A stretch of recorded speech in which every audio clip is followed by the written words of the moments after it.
This is Business Incorporated on Channels Television. Thank you very much for joining us. I'm Chimezi Obi Iwago. On the show today, Sudan expects bidding round to develop oil and gas in third quarter of 2019.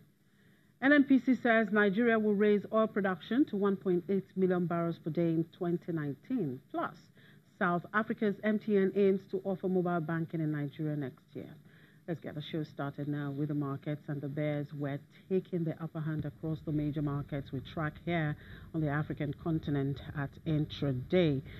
Egypt was leading losses by 0.59%. Nigeria, NSE Index and South Africa JSE were down 0.08% apiece. Kenya closed 0.10% in the green on Monday. It was also a bearish sentiment in the Middle East as most of the markets were in the red at intraday except Abu Dhabi. Abu Dhabi was up 0.25%.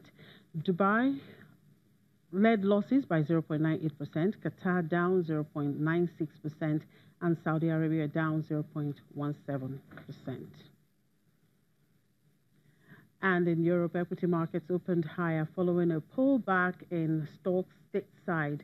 Brexit and Italy continue to be the main issues for investors. Let's talk more with Daniel now. Hello, Daniel. Good afternoon. Another beautiful day. Yeah, good afternoon to you, Chimi. Yes, a beautiful day. We are really monitoring very closely the situation in Italy. Investors do get more and more concerned about what's going on there at the moment.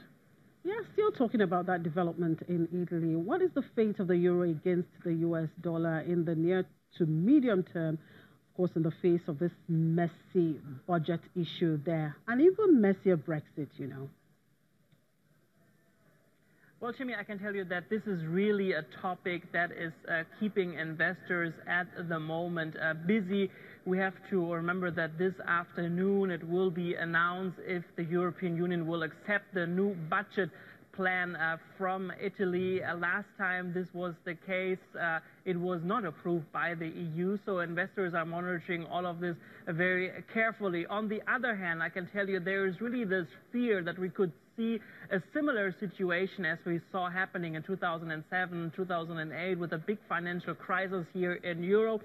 And that has really been putting the euro very much under pressure lately. When we take a look at the performance of the euro just during the last 4 weeks, it dropped by 2.5% to the lowest point actually yesterday that we saw for the last time in June last year. Today, when we take a look at the euro, because it was dropping as much yesterday, it has been recovering, but really just slightly recovering. Investors are really wondering what is going to be announced this afternoon. And at the same time, and we were talking about this also yesterday, there was this hope that the European Central Bank might be announcing higher interest rates from next year on. But with Italy, you know, in this constant crisis mode, this does not seem to be very likely at the moment. When we take a look at the market, and that's actually quite surprising, was not really dominated by the news from Italy, and also not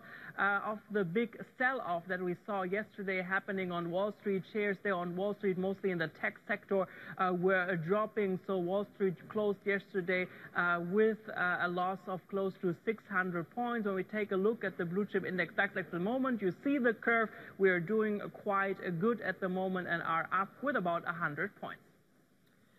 Still on Brexit, what are investors telling you on the scenarios they are painting as the British Cabinet Office Chief says a soft landing divorce deal is still possible in the next 24 to 48 hours?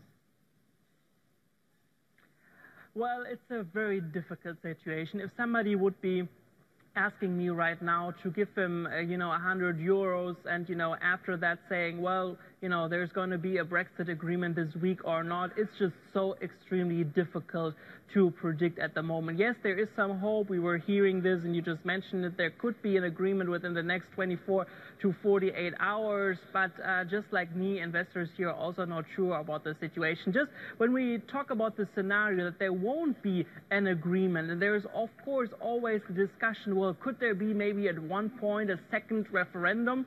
I was reading and also talking to an expert about this situation. He actually thinks that also a second referendum would not bring the result that many people would be asking for. He was pretty sure, and he was sharing with me, that the people who voted already last time for Brexit will do the same, and that at the same time they will try to get even more voters who didn't vote last time to go to the polls, and also to make them, decide against the United Kingdom staying in the European Union. And he was also saying that it's not that easy, just to say from now one day to the other, well, now we're going to stay in the European Union.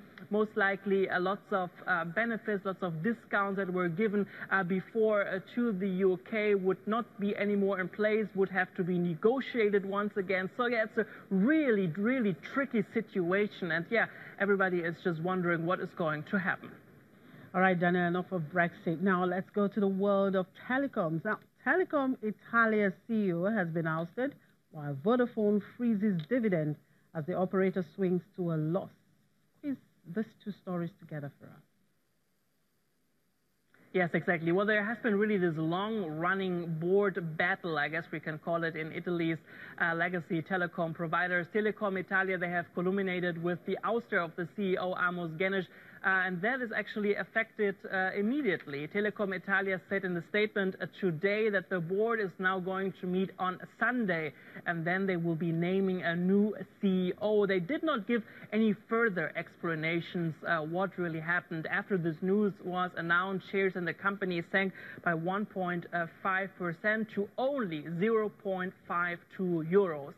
Now, talking about Vodafone, the new chief executive said he would reduce the operating cost by 1.2 billion euros by 2021, and they will also review their tower assets to drive returns after its organic revenue grew by 0.8% in the first half of this year.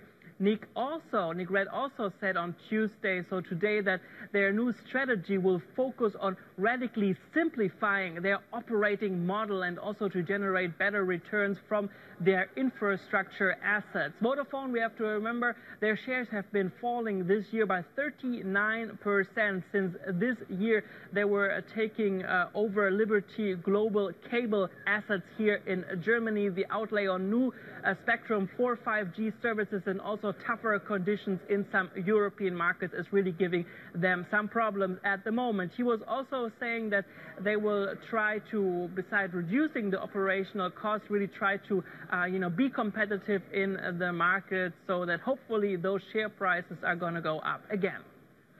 All right, Daniel, we'll have to wrap up that conversation there, and let's see what happens tomorrow when we talk. Thank you for your time.